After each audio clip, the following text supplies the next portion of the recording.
bebês também. Boa noite. Quem nos acompanha depois, pelo vídeo também, a nossa saudação fraterna. Nós trazemos o nosso abraço, o abraço fraterno dos nossos companheiros da diretoria da Federação Espírita Brasileira para todos vocês. É uma satisfação imensa nós estarmos aqui participando deste momento comemorativo dos 150 anos da Gênese. E num momento como esse, nós nos remetemos ao codificador Allan Kardec, naturalmente, na sua obra magistral, realizada num período aproximado de 15 anos da sua reencarnação, em que ele, depois de maduro, experimentado nas lides das relações humanas, teve a oportunidade de travar contato com o fenômeno da comunicação dos espíritos conosco, os chamados vivos. No momento em que não havia nenhum tipo de sistematização a respeito do assunto, em que os espíritos se manifestavam em qualquer lugar e nas reuniões de salões, onde as pessoas se reuniam para se divertir, e também nas casas de família. Foi numa dessas reuniões que, por primeira vez, Hipólito Leão Denis Arrivaio teve a oportunidade de assistir a essa comunicação e percebeu ali a seriedade daquele fenômeno que era tratado por muitas pessoas com leviandade, como uma burla, um momento de diversão, e por algumas outras já como algo muito sério. Tanto é que quando ele se aproximou, recebeu das mãos de Didier, conforme ele mesmo registra em Obras Póstumas, um caderno onde vinha o registro, ou vários cadernos onde vinham os registros de comunicações que Didier e outros companheiros já vinham mantendo com o mundo espiritual há algum tempo. Mas reconheceram no professor Hipólito Leão Denis Arrivaio a capacidade de dar um destino, um aproveitamento para aquelas anotações que eles não sabiam bem o que fazer com aquilo, apesar de Didier ser livreiro e se tornar mais tarde o livreiro, não é, de Allan Kardec para a publicação das obras do Espiritismo. E quando então ele vai aprofundando o assunto, uma das primeiras coisas que ele percebe, que ele nota nesse contato com os espíritos, é que os espíritos não eram nada mais do que os homens sem a vestimenta de carne. Eram nada mais que os seres humanos que vivem no nosso dia a dia e que alguns eram sábios e outros muito ignorantes da própria realidade. E ao invés de simplesmente selecionar o seu contato só com os que seriam considerados superiores, ele vai travar contato com todo tipo de espírito, justamente para conhecer a realidade que não era conhecida das pessoas. Vai então chegar à seguinte conclusão: de que os espíritos não sabiam tudo e que eles falavam conforme o grau de desenvolvimento que tinham. Portanto, também manifestava opiniões pessoais. E que ele estava diante de um grande desafio: extrair daquilo que os espíritos traziam o conhecimento do que é a realidade espiritual e do que é que a humanidade precisava fazer como encarnados para adentrar-se nesse mundo novo, que na verdade é muito velho, porque existe desde quando nós existimos aqui no planeta. E enfrentou barreiras tremendas da ignorância dos chamados sábios, da ignorância dos próprios companheiros que se fizeram espíritas com o tempo. Enfrentou dificuldades que permanecem até os dias atuais, quando muitas pessoas travam contato com esse ensinamento maravilhoso que ele codificou, em função da inferioridade que nos caracteriza, não tem condições de extrair a pureza do ensinamento, e colocam as suas opiniões pessoais, os seus conflitos, e o trazem para dentro do movimento espírita. Esse risco era um risco que nós corríamos desde o início. Leon Denis, que foi e continua sendo o maior filósofo que o Espiritismo teve depois de Allan Kardec, teve a ocasião de afirmar: o Espiritismo será o que os homens fizerem dele. Vamos entender. Na obra que é um ensaio bibliográfico de Allan Kardec, feito por Zeus Antuil e Francisco Thyssen, na apresentação da obra, ele diz que o Espiritismo apresenta dois aspectos que são perfeitamente integrados um com o outro e complementares um ao outro. O primeiro aspecto é a codificação feita por Allan Kardec. É a doutrina em si apresentada para todos nós na obra monumental desse nosso mestre Allan Kardec. E o outro aspecto é o movimento espírita. Mas que a doutrina, o Espiritismo, ele é composto por esses dois aspectos. Então é nesse segundo aspecto do movimento espírita é que nós faremos do Espiritismo aquilo que nós desejarmos e conforme nós atuarmos. Mas a doutrina espírita, ela não pode ser conspurcada. Por mais que alguém chegue à conclusão que o Livro dos Espíritos está ultrapassado, como já aconteceu, e reescreva as respostas às perguntas, como já aconteceu, isso não fere a doutrina espírita, porque isso é uma ação de um indivíduo ou de um grupo isolado, influenciado pelos espíritos inferiores, e que os espíritas, de fato, não levam isso em consideração. Os incautos que não conhecem, pessoas que gostam de polemizar, então adentram por esses caminhos e se desviam da proposta, tentando prejudicar a base. Mas a base é uma rocha firme, como um cristal, que nós não podemos ferir. Por mais que nós façamos, nós poderemos tocar no movimento espírita, mas nós não tocaremos na doutrina que é dos espíritos. Portanto, também nossa, porque nós somos espíritos encarnados, mas nós não temos a autoridade de tocar no ensinamento que os espíritos trouxeram, de maneira nenhuma, por mais que a gente escreva ou faça. Ah, mas a revelação não é progressiva? É. No entanto, Allan Kardec, nessa obra magistral, chamada Gênese, inicia com uma introdução maravilhosa, e logo em seguida, no capítulo 1, coloca o caráter da revelação espírita. E deixa muito claro qual é o papel dos espíritos, qual é o nosso papel. E ele vai colocar que o Espiritismo é uma obra conjunta dos desencarnados com os encarnados. E foi o papel que ele cumpre, junto com os médios que à época reencarnaram para dar o apoio, e outros trabalhadores que reencarnaram com ele. Entre eles, Leon Denis, que nós já citamos, e não vamos citar todos eles aqui, que foram vários trabalhadores que realizaram a tarefa mais ou menos bem, conforme as suas características. E entendamos isso desde o começo. Somos seres humanos, espíritos imperfeitos, reencarnados, à época, identificado pela doutrina, que Allan Kardec nos apresentou como um planeta de expiação e provas em transição para a regeneração. Portanto, a obra que nós realizamos não é perfeita. É uma obra ainda influenciada pelas nossas características limitadas e, portanto, sujeita naturalmente à evolução. E ainda há um outro aspecto a ser considerado.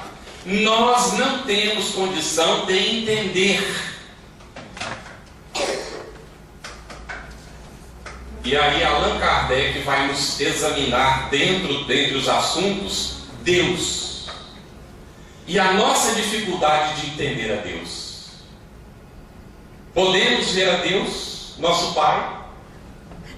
Disse Jesus que os puros de coração verão a Deus. E cabe-nos perguntar, a cada um de nós, eu me pergunto, eu sou puro de coração? Tenho condições de ver a Deus? Ainda nos está vedada a condição de ver a Deus pela nossa própria limitação. E esse ver a Deus, o significado é compreender em plenitude e integrar-se ao Criador em plenitude. Então ainda não temos essa condição e necessitamos reconhecer isso. Isso é um ato de humildade do Filho necessário para o nosso próprio crescimento. Quando nós nos colocamos na posição de um sabe tudo, que tem para ensinar para os demais, e inclusive para reparar o trabalho que Allan Kardec fez, então nós teremos que arcar com as consequências daquilo que nós estamos propondo para os nossos semelhantes. Só para que a gente possa entender, Chico Xavier é conhecido de todos nós, não é isso? Quantas pessoas no mundo desejaram estar no lugar do Chico?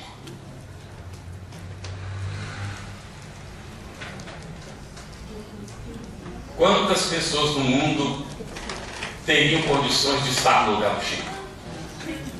De enfrentar o que ele enfrentou, de viver o que ele viveu, que foi feito na forja do sofrimento, das perseguições, nas lutas acerbas pela sobrevivência, não teve privilégios na reencarnação,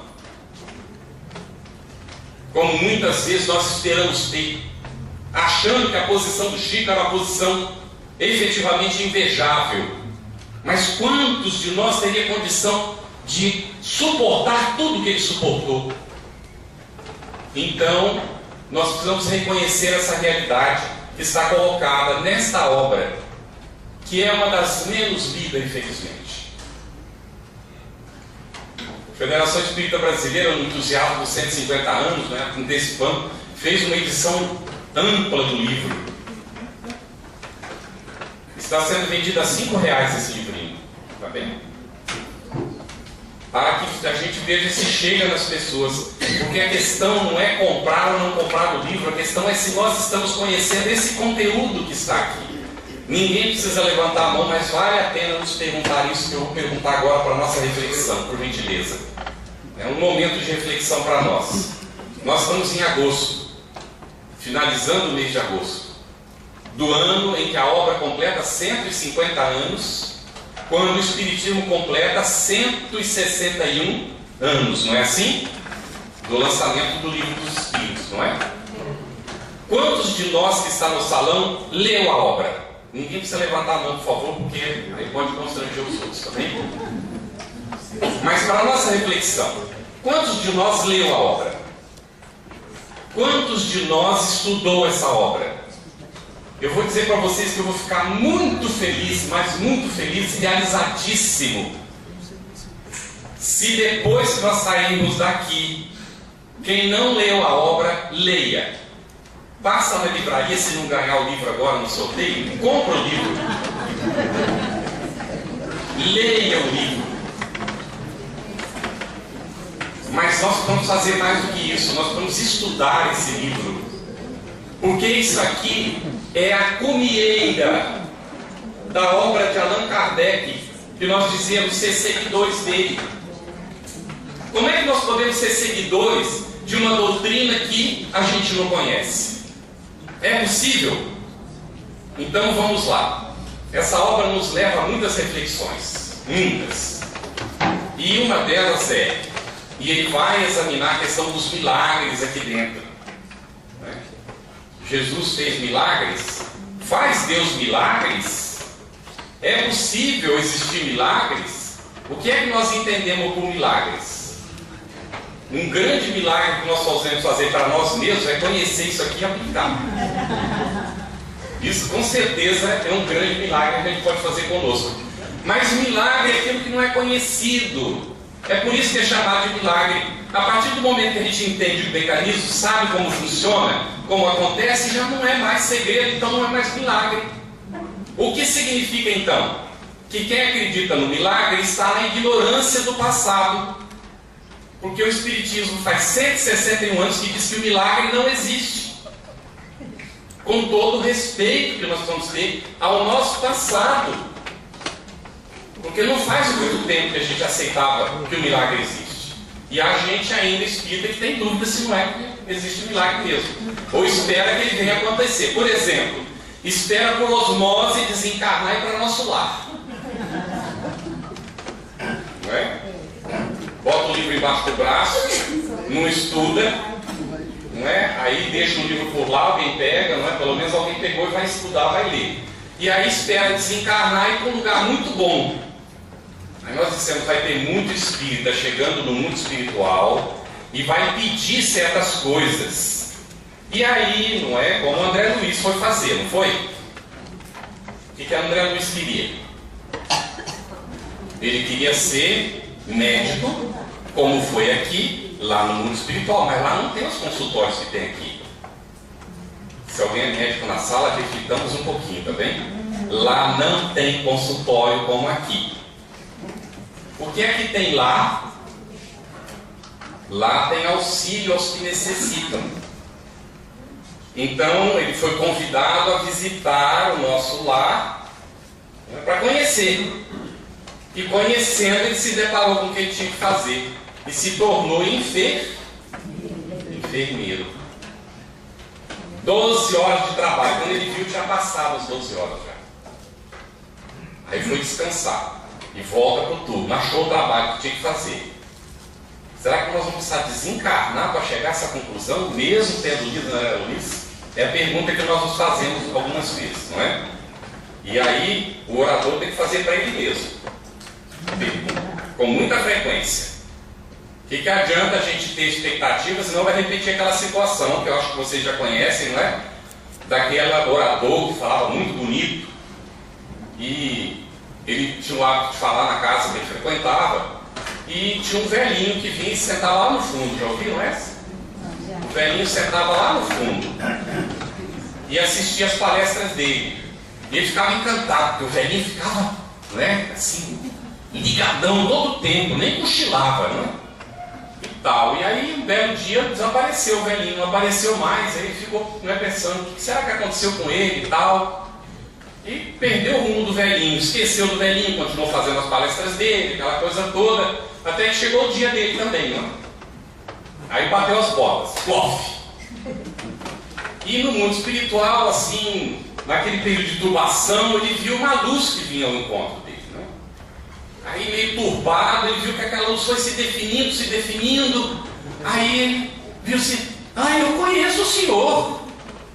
Só que naquela luz que ele estava olhando, ele olhou para ele, e ele não tinha aquela luz. Aí ele disse, mas o senhor não é aquele velhinho que assistia às minhas palestras? Ele disse, pois é, meu filho, sou eu mesmo. Aí, com muita gratidão, eu venho aqui lhe receber. Não, mas o senhor está todo iluminado.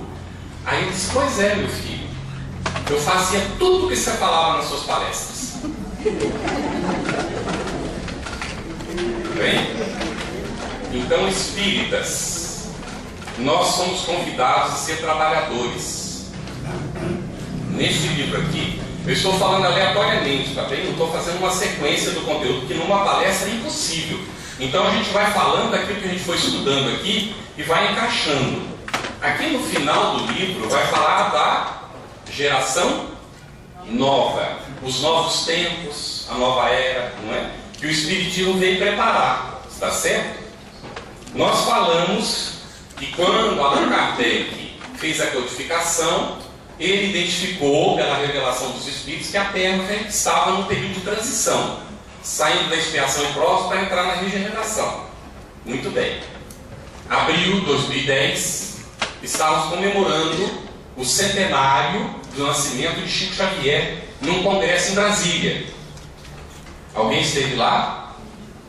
Neste congresso, é muito interessante que Divaldo recebeu uma mensagem de Bezerra de Menezes. E a mensagem, eu vou falar com as minhas palavras, né, que o que estava escrito tinha esse conteúdo. Que os espíritos e espíritas reunidos nas cercanias da Terra naqueles dias haviam chegado à conclusão de que a Terra adentrava o período da regeneração. Eu tive amigos espíritas que não aceitaram de jeito nenhum. Tem alguns que já estão desencarnados, inclusive, que não aceitaram na época a ideia. Então vamos lá. No Evangelho segundo o Espiritismo não tem lá a categorização dos mundos. Tá bem? Tem muita diferença do mundo de expiação e provas para o mundo de regeneração? Tem algumas diferenças. Tá bem? No entanto, nós sabemos que a natureza não dá saltos, nem a nossa evolução. Tudo vai progressivamente. Então nós ouvimos, não é? 3 pessoas já falando sobre isso. Uma delas, a primeira vez que eu vi foi o atual presidente da FEB, que é o nosso amigo Godinho, Jorge Godinho Barreto Neri. Ele disse que efetivamente nós estamos no período da regeneração. Só que nós estamos nos primeiros segundos do período da regeneração. O que significa isso? É um novo dia. Quando é que começa o novo dia? Não é logo depois da meia-noite? Aí nós ouvimos o Haroldo também numa palestra falando sobre isso. Então nós estamos nos primeiros segundos passado da meia-noite. Olha a reflexão que a gente faz. Passado da meia-noite, está escuro, não está? Está escuro. Para a gente conseguir ver, tem que ter luz. E quem não tem luz própria precisa da luz alheia. E nós estamos convidados como espírito a acender a nossa própria luz para conseguir ver este momento que está acontecendo, que é a entrada na regeneração. E nós estamos privilegiados, é um privilégio, vamos dizer assim, reencarnados nesse momento. E estamos convidados a ser os elementos catalisadores deste processo. Você sabe o que é o elemento catalisador em química? É um agente, que é reagente, que você coloca para desencadear o processo químico. Então é igual o fermento que Jesus falava para levedar a massa toda. Tudo bem? Então vamos lá, nós somos o fermento para poder levedar a massa. O que é a massa? É o povo. Para que então essa concepção chegue a todas as pessoas. Mas isso não chegará às pessoas pelas nossas palavras. Daí está o grande desafio. Porque o espírita não pode repetir mais as experiências que ele viveu no passado.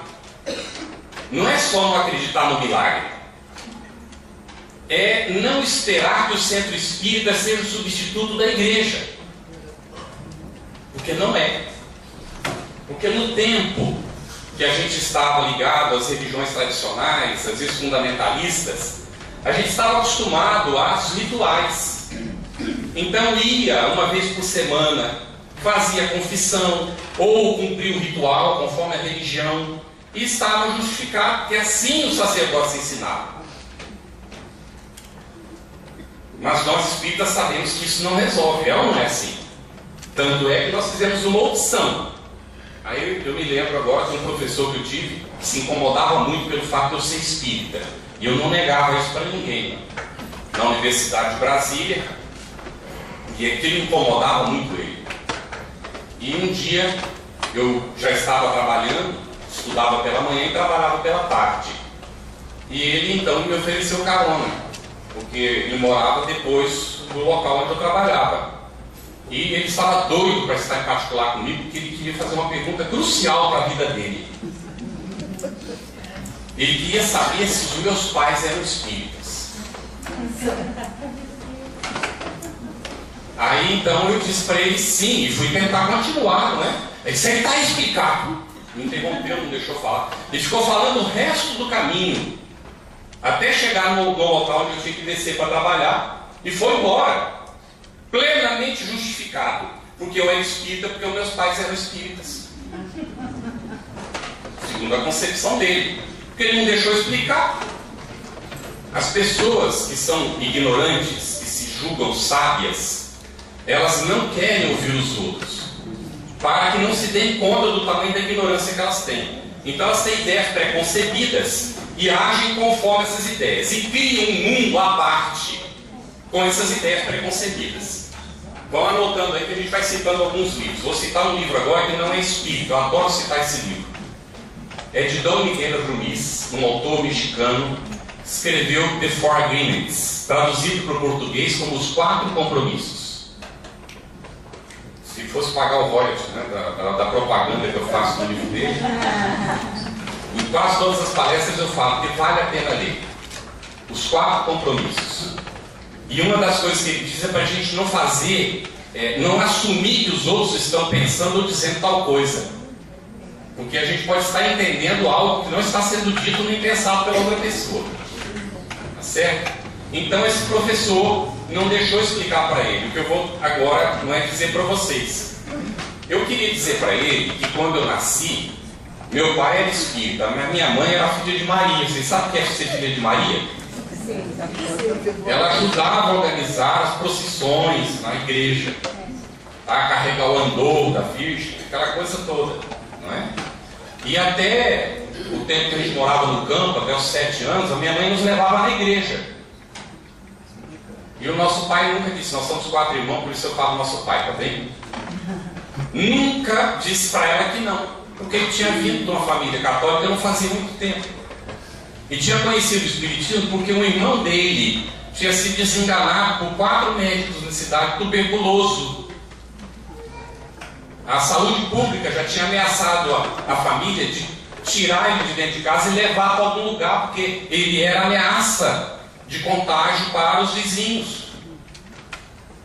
E aí a vozinha ouviu alguém dizer que tinha um curandeiro lá na cidade, que era assim que chamavam os espíritas, sendo ou não curandeiro. E que ele curava as pessoas.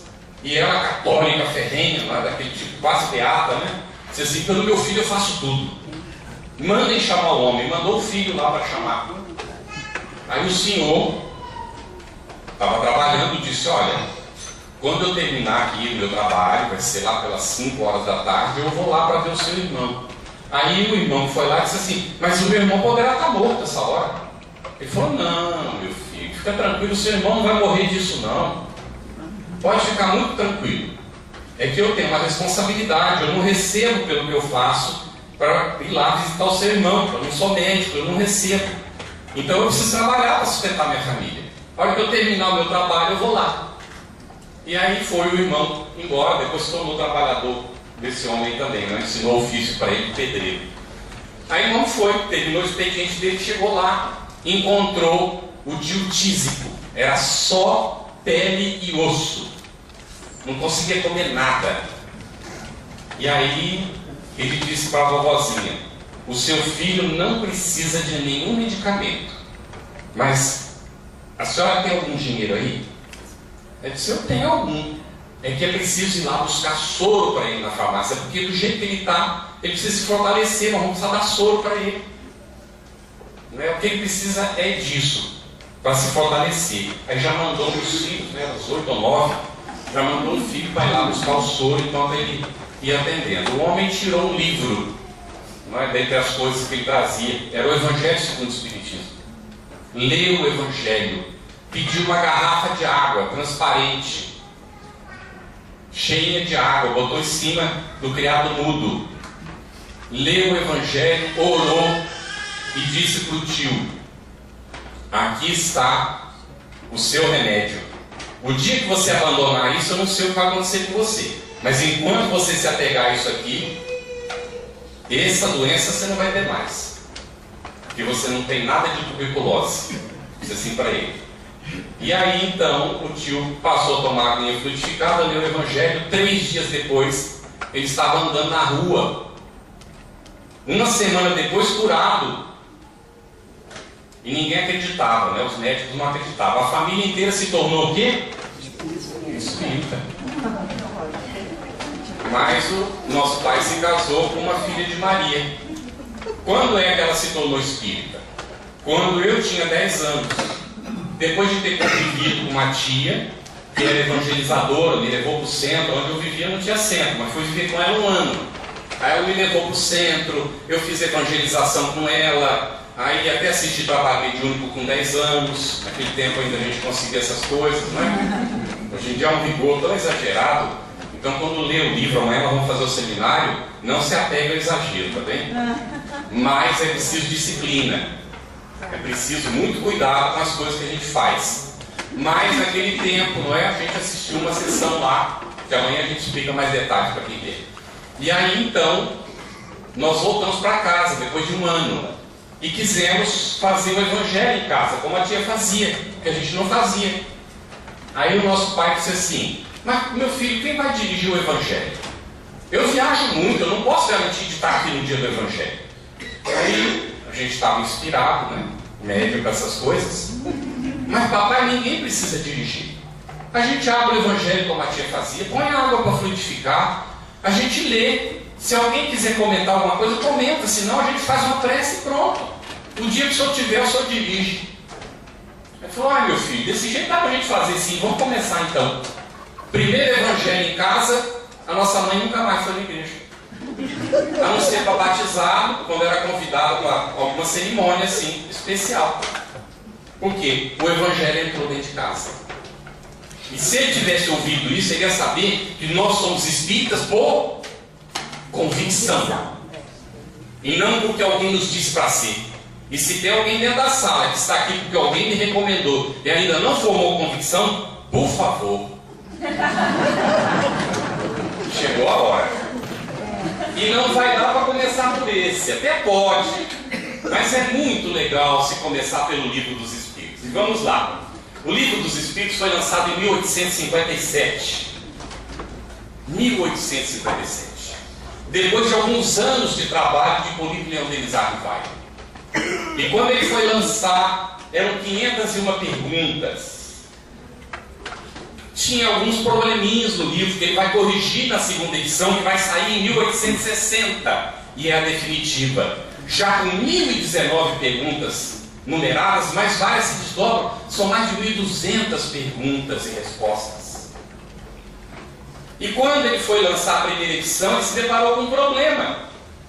Porque ele era muito conhecido na sociedade, como professor emérito, premiado pela Academia de Arras. E ele não queria que as pessoas confundissem a obra dos Espíritos com o homem, com a personalidade. Então era preciso apagar a personalidade. Prestemos atenção. O que é que se fazia no início do cristianismo? Saulo se tornou Paulo. Era comum que o indivíduo mudasse de nome. O nome da personalidade muda. Então, provavelmente ele não pensou nesse tipo de coisa. Mas era preciso que não se confundisse a obra dos Espíritos com a obra humana que ele já tinha realizado até então. E aí ele vai seguir o Zéfiro, que é o espírito familiar, informa para ele que ele tinha se chamado Allan Kardec, sacerdote druida nas Galhas. Numa encarnação passada ele vai acima Allan Kardec. E aí é por isso que nós o conhecemos com esse nome, não é? Como codificador do espiritismo. E vai deixar muito claro que a obra não é dele, é dos espíritos, que revisaram tudo que ele publicou, inclusive esse livro. Ele diz que foi revisado pelos espíritos. E as pessoas ficam com dúvida a respeito do assunto, né? Levantam uma polêmica. Aí a gente diz assim: você está com dúvida? Leia as duas edições e compara uma com a outra, só aproveita para se ilustrar, ou vai ficar. E aí eu pergunto: quem é que sobre a Gênese, neste ano dos 150 anos, só discutiu a questão da polêmica? Quem não está sabendo da polêmica, nem queira saber, não vale a pena, tá bem? Se concentre em conhecer a obra, que é o que vale de fato. E se está em dúvida, lê a 4ª edição e lê a 5ª também. Aproveita para ver qual a diferença de uma para outra e vai ver que efetivamente na 5ª edição está a lavra do codificador, conforme nós vamos encontrar em vários estudiosos que examinaram o assunto, e inclusive Viana de Carvalho na psicografia de Divaldo Franco. Então o codificador efetivamente preparou a 5ª edição, que não pôde sair, porque foi no momento, olha só o que acontecia. Vamos lá. Livro dos Espíritos, 1857, 1860, a edição definitiva. O Livro dos Médios, 1861, em 62 sai a segunda, também alterada, também modificada pelo codificador, também feita ajustes. O Evangelho segundo o Espiritismo nasceu como imitação do Evangelho, mas Didier e outros recomendaram a Kardec para mudar esse título. Então, ele vai sair com uma segunda edição, como o Evangelho segundo o Espiritismo. Em 1866 sai a terceira edição definitiva. Olha só, 64 e 66, também com modificações, com operações feitas pelo codificador. O Céu e Inferno, ele sai em 1865, e a edição definitiva vai sair depois da desencarnação de Allan Kardec, em junho de 1869, depois da desencarnação dele. Essa é a definitiva do Céu e Inferno. Aí a Gênese, janeiro de 1868, é quando sai a edição. Só que eram edições de aproximadamente 1.000 ou 1.500 obras, 1.200, uma coisa assim, e se esgotava rapidamente. Então, janeiro a primeira edição, março já estava saindo a segunda, e assim foi. Tanto é que foi preparada a quarta edição, com a expectativa, provavelmente, que ela também seria vendida em 2 meses, porque Kardec já tinha trabalhado a quinta edição para sair, estava finalizando, e era preciso fazer mais uma edição sem modificação, para que o público não ficasse sem a obra. É ilação minha? Pode ser ilação minha, mas baseado na lógica do processo. Mas acontece uma guerra da França contra a Alemanha. E aí a quarta edição não vendeu. Como é que ia se fazer uma quinta edição com a quarta encalhada? Qual é o editor que faz uma coisa dessas? Então ficou lá a quarta edição encalhada um bom tempo. Quando ela foi terminando, anos depois, então, em 1872, finalmente é possível publicar a quinta edição e definitiva da obra A Gênese. Ninguém é obrigado a aceitar nada. Nós somos espíritas livres pensadores, como o codificador nos ensinou. Mas nós temos que nos basear numa lógica. E muitas vezes os argumentos que se utiliza para combater pode ser utilizado justamente para explicar. Então depende do ponto de vista. As demais obras do codificador são várias. Vale a pena conhecer o Principiante Espírita, monumental. Algumas foram substituídas, como uma obrinha que ele escreveu sobre as manifestações práticas, que depois o Livro dos Médios substituiu. Bem? Mas vale a pena a gente conhecer a Revista Espírita, que ele começou a editar e escreveu durante 12 volumes. 1869, ainda tem muita coisa dele, não é, feita pelo próprio codificador. Então é preciso conhecer essa obra toda do codificador. Bom, a gente diz que o palestrante não pode recomendar aquilo que ele não está fazendo, não é? Então, num dado momento, perdão que a gente utiliza exemplo pessoal, que a gente viveu a situação. Então, num dado momento, como é que nós formamos a convicção, não é? Tinha mais ou menos 13, 14 anos. Foi na nossa cidade, que tinha mais ou menos uns 5 mil habitantes na época, e continua até hoje mais ou menos com essa quantidade, deve ter diminuído um pouco. É uma cidade no interior de São Paulo, pequenininha, é próximo de um centro grande que chama Jales. Então a cidade é mais dormitório praticamente, né? Não cresce muito. E a nossa era a única família espírita do local. E apareceu um discípulo do Padre Quevedo, já ouviram esse nome? Que era protestante. E segundo constava, parece que pai de 8 filhos na época. E ele foi dar um curso de parapsicologia que ele tinha aprendido com o Padre Quevedo, lá na nossa cidade. E eu trocaria o nome do curso que ele deu, tiraria parapsicologia e colocaria combate ao espiritismo. Porque foi incrível, a cidade inteira ficou sabendo da existência do espiritismo, se não sabia, não é? Porque ele foi lá para divulgar. E aí ele deu o curso dele em 2 ou 3 dias, e ora num local, ora no outro, e um dos dias era no salão paroquial da cidade. E ele agarrou o livro dos médiuns e fez uma leitura. E a hora que a gente ouviu aquela leitura, parecia que quem escreveu aquilo era um louco. Negócio todo sem pé em cabeça, uma loucura. Aí então, termina o curso no domingo, eu chego em casa e o nosso pai tinha acabado de chegar de uma viagem. Aí eu digo para ele: papai, eu não sei se eu vou ser espírita. Aí o nosso pai me olhou, respirou para falar alguma coisa, mas o jovem afoito, não deixei. Falei: mas antes disso, agora eu vou estudar Kardec, porque até agora eu só li algumas coisas de André Luiz, li algumas coisas de Kardec, mas agora eu vou ler desde o Livro dos Espíritos, de ponta a ponta. E aí então, se confirmar o que esse professor de parapsicologia falou, acabou, não sou mais espírita. Mas se não confirmar, então, aí o nosso pai simplesmente olhou e disse assim: faça isso, meu filho. Nunca teve estudo, mas tinha sabedoria da vida. Faça isso, meu filho. Aí quando nós chegamos no Livro dos Médiuns, chegamos no trecho que ele tinha lido e vimos que ele tinha saltado pedaços. Eu digo para vocês, nós não precisamos mentir. Nós temos que ser honestos com o que nós fazemos. Sinto muito por ele que fez isso.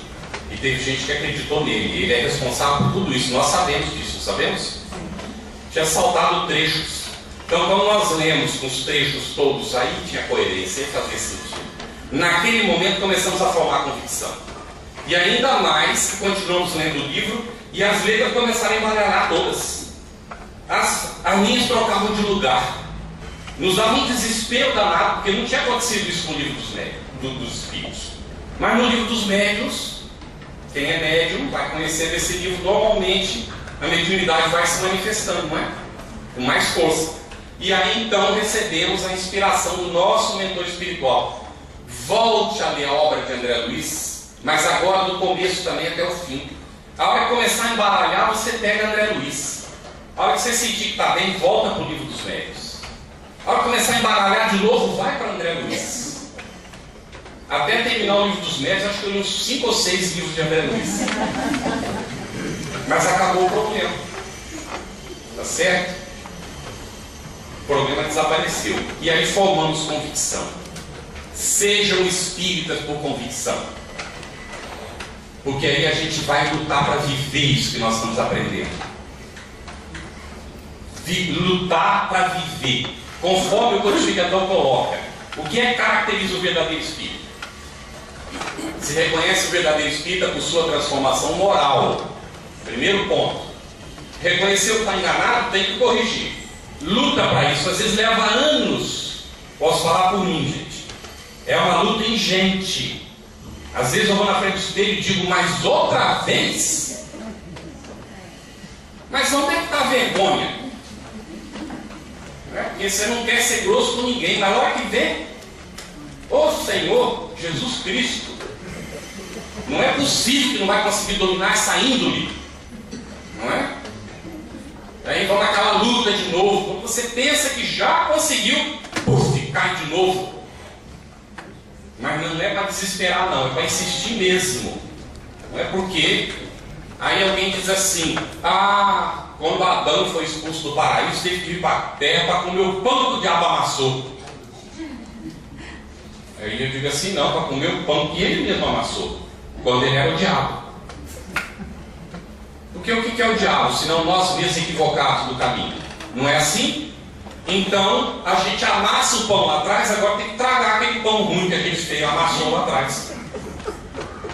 O que vai fazer? Vai querer comer o pão do vizinho, que é mais gostoso? Mas aquele não, pão você pode comer eventualmente. Você vai comer todo dia o que você amassou. E não adianta reclamar, porque se reclamar, está amassando outro pão ruim que vai ter que comer no futuro outra vez. Não é assim?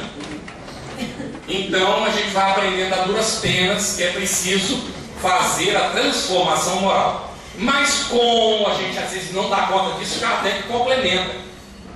E pelos esforços que empreende para dominar ou domar as suas más inclinações. Você já viveu no campo? Você já viu como é que doma cavalo? Infelizmente eu vi várias vezes. É horrível, gente. Eu espero já ter mudado o método, tá bem? Porque faz muitos anos que eu saí do campo. mas se judiava do bichinho, para ele aprender que quem manda é o ser humano. Então, quando eu li Allan Kardec pela primeira vez esse trecho, eu disse, meu Deus do céu, que se domar cavalo é daquele jeito, então é só com sofrimento. Mas aí nós vamos, não é que o Evangelho do Espiritismo resgata o quê? No caráter da revelação espírita, o que é que o Espiritismo resgata? O Evangelho de Jesus. E resgata todo o Novo Testamento. Prestemos atenção. Pedro diz assim: o amor cobre a multidão dos pecados. O espírita vai traduzir como enganos, porque pecado, na acepção espírita, não existe. O que existe é o equívoco, o engano, que a gente pode reparar. O pecado depende da gente ir lá confessar para o confessor resolver o problema com Deus para a gente. E é uma infantilidade que a gente acha que alguém pode resolver o nosso problema. Quem resolve o nosso próprio problema somos nós. Mas aí os protestantes nos chamam de orgulhosos, porque a gente acha que pode resolver o próprio problema. Mas a pergunta é: como é que nós vamos encarar os espíritos superiores, esperando que eles continuem nos guiando, como se fosse marionete? Quando a gente travar contato com os espíritos superiores e formos para uma região superior, é porque nós estamos naquela condição. Enquanto isso, não vai ter jeito, por mais que eles queiram. O que vocês acham que o nosso anjo da guarda deseja? O que o nosso mentor espiritual deseja? Que todos nós saímos da reencarnação tendo cumprido tudo que a gente programou. É o que eles esperam. Mas isso só vai acontecer se nós fizermos, porque eles não podem fazer por nós. É ou não é assim? Daí a grande responsabilidade do espírita, porque o espírita sabe e não pode alegar que não sabe. Sabe por quê? Porque ainda ele não leu ou ouviu o orador falando. E aí já se comprometeu. Aí eu lembro do nosso pai, 50 anos mais ou menos. Ele chega para mim e para o Geraldo, né, que muitos de vocês também conhecem o Geraldo, e diz assim, na frente da casa dele, na cidade satélite de Brasília, no Guará, diz assim: não precisa ler, porque a gente vai na palestra e ouve e aprende do mesmo jeito. O Geraldo olha para mim, eu olho para o Geraldo. Graças a Deus nosso pai nos ensinou a ter o valor da própria opinião. Aí quase que falamos juntos: papai, nós discordamos do senhor. Aí ficou olhando curioso. Aí nós dissemos para ele, fomos falando, cada um falava um pouquinho, né? Quando a gente ouve a palestra, ouve de segunda mão o que o palestrante entendeu do que ele leu, das experiências que ele viveu. Para a gente saber a opinião mesmo, de fato, do autor, tem que ler no original. Aí a gente sabe e a gente forma a nossa própria opinião com base naquilo. Resultado, o nosso pai leu a obra da codificação de ponta a ponta 6 vezes. E ele é analfabeto, tá bem? Ele disse: eu não consigo ler para ninguém, mas para mim eu leio. Leu a obra de André Luiz todinha. Tudo que cai na mão dele, ele lê e bota numa caixinha. Depois leva para o centro para distribuir. Tá bem? Aconselho, gente. Alípio Gonçalves, esse talvez vocês não tenham ouvido falar. É canário, mas vive na Venezuela há muitos anos, infelizmente está vivendo o que está acontecendo na Venezuela hoje. Oremos, está bem? Oremos pelos nossos irmãos da Venezuela, por gentileza. Alípio Gonçalves, ele tinha uma fortuna. Conheceu o Espiritismo, veio para o Brasil, foi no ID de Araras. E um dia que ele estava lá, ele estava ouvindo uma conversa das pessoas que era preciso traduzir as obras do Chico para o espanhol. Mas quem ia traduzir? E alguém, não sei se foi o Salvador Gentili, alguém disse assim: mas já está aí o Alípio pode traduzir. E ele disse que nunca tinha pensado no assunto, levou um susto. Mas aí então resolveu que ia traduzir. E ele mesmo fala que as primeiras traduções, depois ele foi trocando todas elas, traduzindo outra vez, né? Ele não tinha experiência, não tinha prática. Ele traduziu 26 obras do Chico, seguidas pela FEB, para o espanhol. Mas sabe o que ele fez? Ele imprimiu as obras com o próprio dinheiro e distribuiu de graça pelo mundo todo. Sabe o que ele fez nessa encarnação com isso? Preste atenção no que eu vou colocar agora. Eu vou recomendar um outro livro para vocês, tá? Ele se iluminou. Vocês já viram uma pessoa iluminada alguma vez? Gente, é uma coisa tão extraordinária. É uma coisa extraordinária. E ele se iluminou com isso. Vocês querem ver como é que uma pessoa se ilumina? Leiam Voltaire. Quem já leu Voltaire? Agora pode levantar o braço. Vocês concordam comigo? Quem não leu, não perca. A gente, isso é fininho, olha. Era... Como era o nome dele? Frederico Filho. Assinou o irmão Jacó para não ter problema que tinha acontecido a situação do Humberto Campos naquela época. E aí então ele escreveu que ele tinha prometido, vocês veem na introdução, lá está dito, ele tinha prometido que ele escreveria, dizendo como foi a chegada dele no mundo espiritual. Acho que se ele soubesse como ia ser, ele não teria prometido não. Gente espírita, ele era tcheco, não é? Veio para o Brasil, depois foi passar pelos Estados Unidos, conheceu Thomas Alva Edison, entrou pelo norte do Brasil. Quando ele chegou no sul, com o invento do Thomas Alva Edison, que gravava a voz da pessoa e a pessoa podia ouvir, quando ele chegou no sul, ele já tinha dinheiro para montar o primeiro selo de música do Brasil, chamado Odeon. Montou a casa Edison para vender os gramofones, aquela coisa toda. Se fez rico, porque ele veio à América, porque a família era pobre, a irmã não tinha dote, sem dote não casava naquele tempo, então ele veio para juntar dinheiro para mandar os pais poderem comer e para a irmã ter dote para se casar, não é? Ficou riquíssimo, conheceu o espiritismo, se tornou espírita. Ele andava correndo, que não tinha tempo. Ele visitava os morros do Rio de Janeiro, levando remédio, levando alimento. Então, era o protótipo do espírita. Trabalho dos mortos. Fala um pouquinho sobre a história deles com Ana Prado, quando então uma filha chamada Marta desencarnou e foi uma perda muito grande para ele, que tinha uma afinidade imensa com ela. E aí então ele vai para lá e a filha se materializa. É muito interessante. Mas a questão é que quando ele chega no mundo espiritual, ele não chega muito bem. Eu não vou dar detalhes não. O fato é que ele está ali aguardando.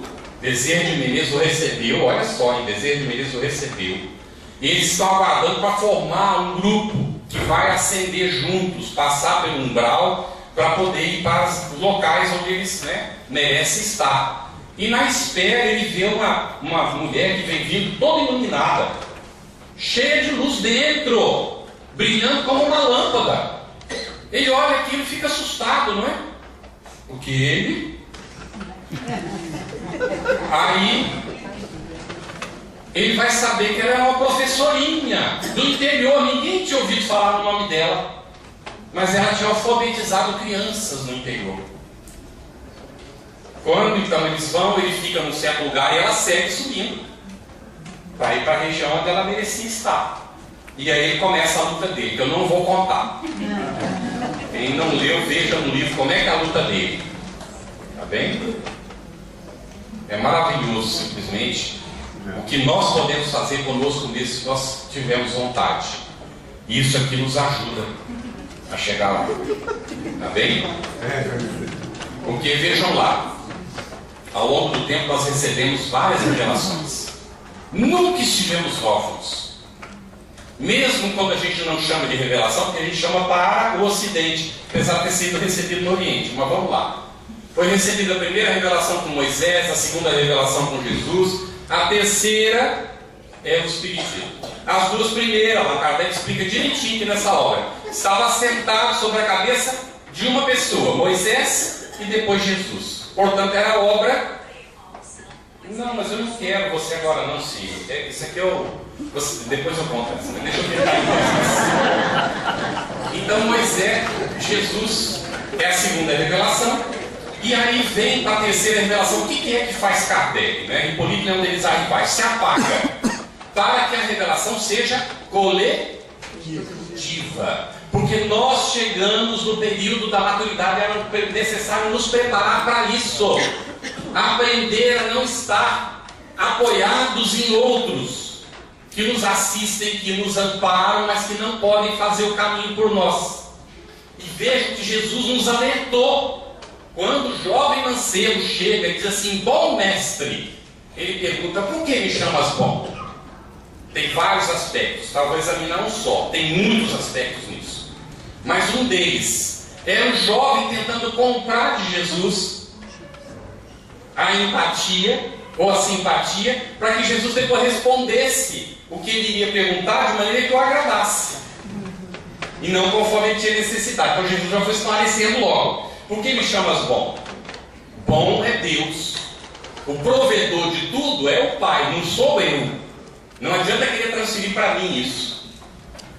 Então bom é Deus. Não me agrade, porque eu não vou dizer para você o que você quer ouvir, eu vou dizer o que você precisa ouvir. E outras palavras são essas. Aí pergunta: Senhor, o que é necessário para alcançar o reino de Deus? Porque ele quer, todo mundo quer o reino de Deus, não é isso? Quer desencarnar e direto falar com Deus. Aí Jesus diz para ele, não é? O que é que está escrito na lei? É os mandamentos, não é isso? Jesus sempre evocava a lei. E diz: então, faça isso que está nos mandamentos. Mas isso eu faço desde que eu me conheço por gente.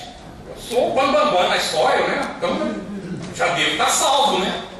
Aí Jesus olha para dentro dos olhos dele e identifica qual é a necessidade. Tem gente que diz que Jesus condenou a riqueza. Não condenou a riqueza. Era uma necessidade específica daquele rapaz e de muitos de nós. Mas não significa que a riqueza seja o problema. Tanto é que Chico recebe uma mensagem lindíssima chamada dinheiro, para saber o significado daquilo que circula para o bem do semelhante.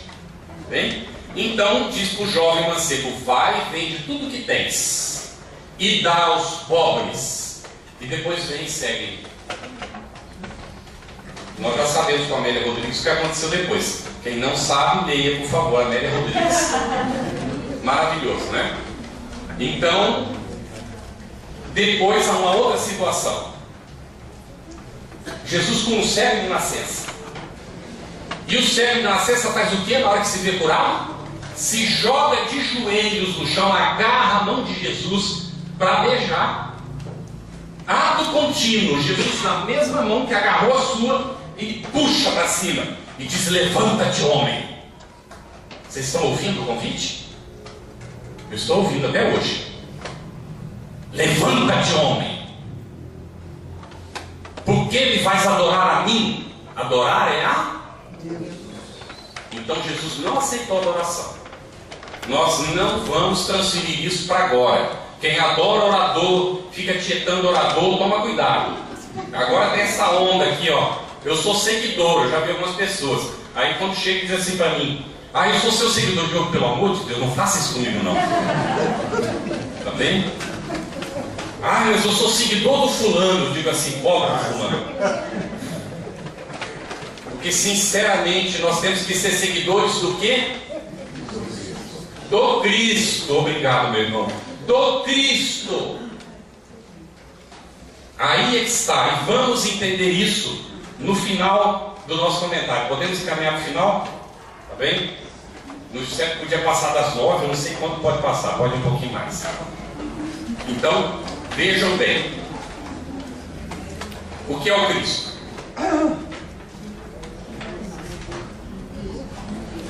O guia e modelo, não é? Mas lá está perguntado, na 625, quando pergunta, não é, qual o guia e modelo que foi dado, qual o modelo e guia que foi dado para a humanidade?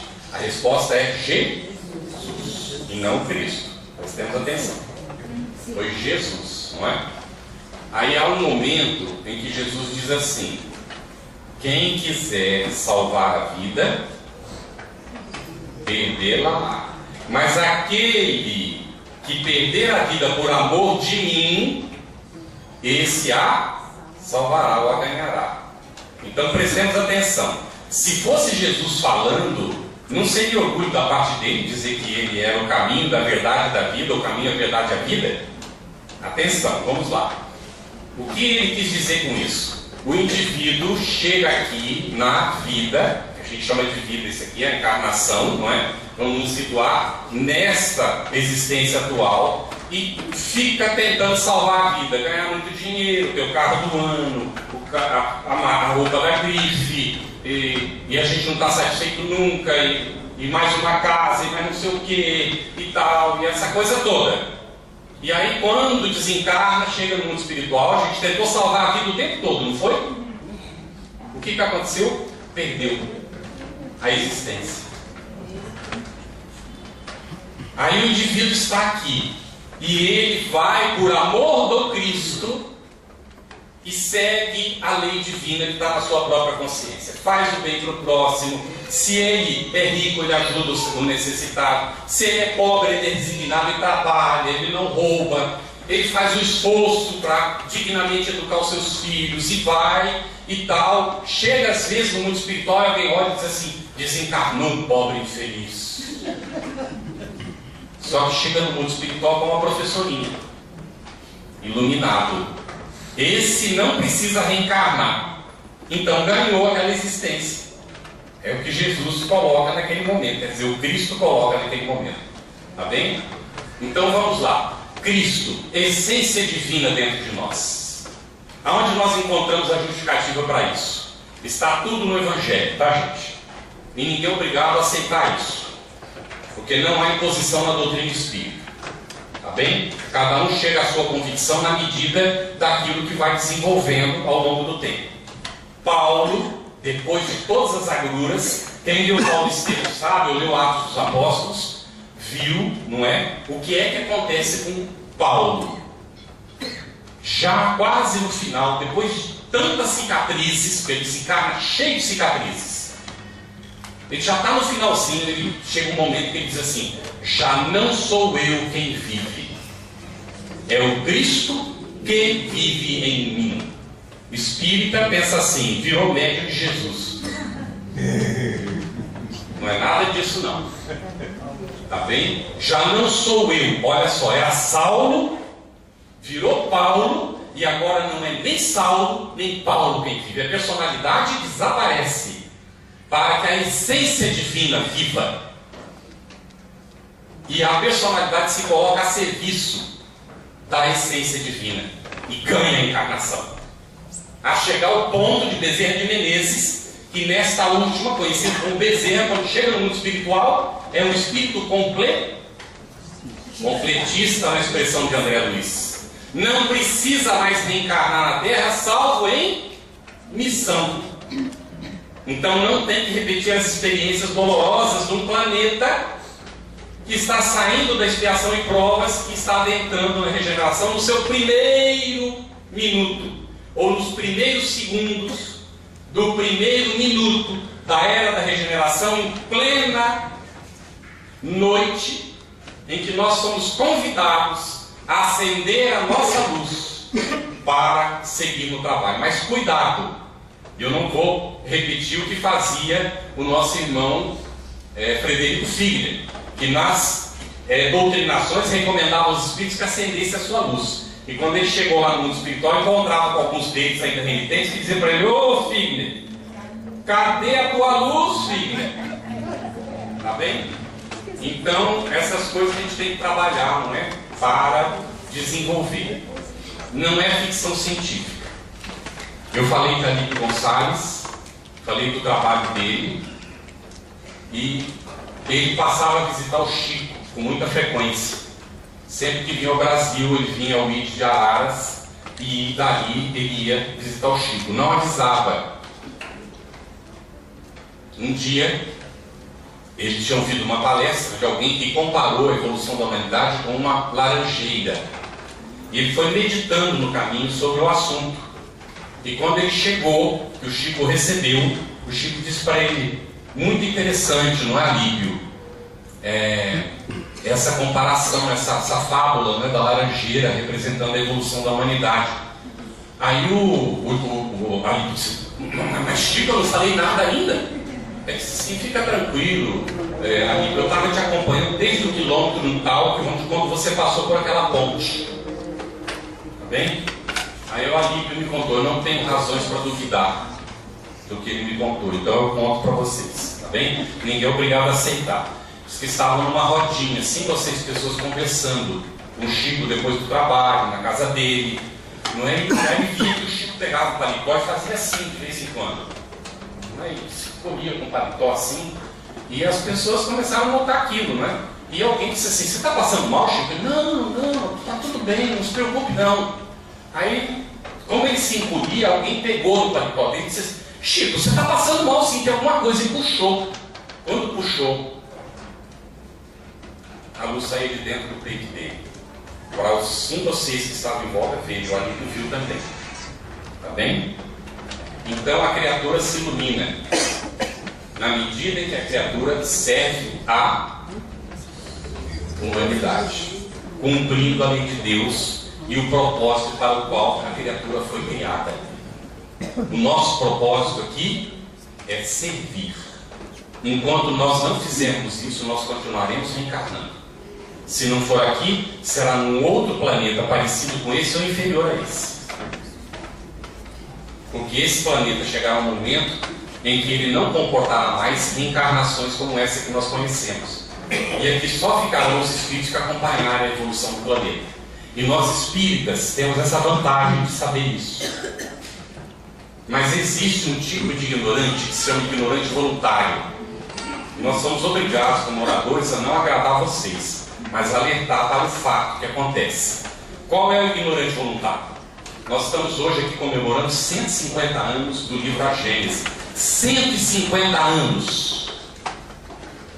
São, em média, hoje, 2 encarnações nossas. Porque as pessoas estão vivendo em média 79 anos hoje. No ano que vem já será 80. Tá bem? Então, 150 anos, em média, 2 encarnações nossas. Então, já faz 2 encarnações que a gente travou contato com o Espiritismo, ou teve a oportunidade de. Então, quando nós temos a oportunidade de, e não queremos, ou não fazemos, ou acomodamos, nós somos chamados ignorantes voluntários. Então, quem não estudar o Espiritismo, aí eu vou animar vocês agora, tá bem? Presta atenção nisso. Um companheiro, ele pegou as obras da codificação, 5 livros. Quais são? A gente citou aqui hoje. Livro dos Espíritos, Livro dos Médiuns, Evangelho do Espiritismo, Céu e Inferno e a Gênese. Somou as páginas e dividiu por 365. O que ele queria? Saber quantas páginas ele tinha que ler por dia para ler os 5 livros num ano. Tá bem? Qual foi a conclusão dele? 12. Não chegava a 20, mas depende da edição, tá bem? O livro, quando tem a letra um pouco maior, então tem mais páginas, não é? Então vai dar um pouquinho mais. Mas não chega a 20 páginas. Aí a pergunta que eu faço, quanto tempo vocês levam para ler 20 páginas por dia? Ah, eu não medi ainda. Então nessa, para ter uma ideia, eu medi. Tá? Me toma mais tempo que a minha mulher. 8 vezes mais tempo que ela. Quando ela se concentra, ela lê 8 vezes mais rápido que eu.